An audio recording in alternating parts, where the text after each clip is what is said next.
default future and created future. Yeah. And it's like a graph. I don't know if I showed you it. Yeah. But the default future is like, right, you're just going to go here. This is probably who you're going to marry. This is probably who you're going to end up with. Yeah. If you don't change, you know, your conditioning or wherever you've been in your mind and experienced in your life. Created future is like, right, something comes in. We need an intervention now. Let's create the ideal life. Yeah.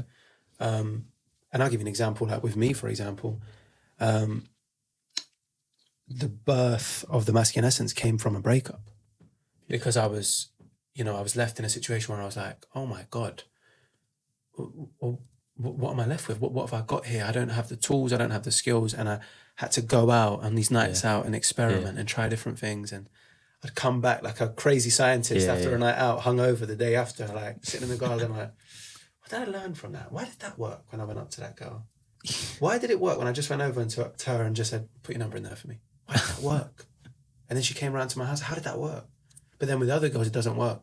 Yeah. So I was like consistently analyzing.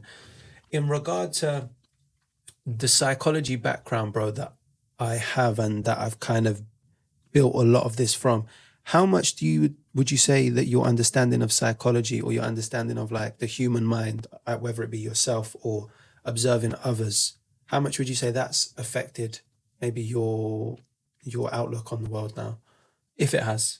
Psychology, I'm not sure because I've not looked at it enough, but definitely I would say body language. I know you're big on body language, so I look at people's body language a lot now. I analyze their body language. I can tell if they're confident with their body language. I sort of even dissect my own body language from time to time.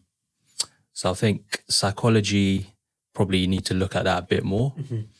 But I think body language is something that's I've sort of learned a lot about in the last year or so. Yeah, tell me something random that you've learned, man. Just like even when I'm in a shop, I can tell by someone's body language whether they're there to browse, whether they're there to buy, whether they're there to, just be a nuisance. So I've sort of tailored it to my everyday life. Right. Yeah. That's good. That's really good because I think it's like, the most important thing I think about self-development or, learning anything in general is applying it. That's the main point. There's no point consuming all this information or having a coach and learning things if you're not going to take it on board and apply it.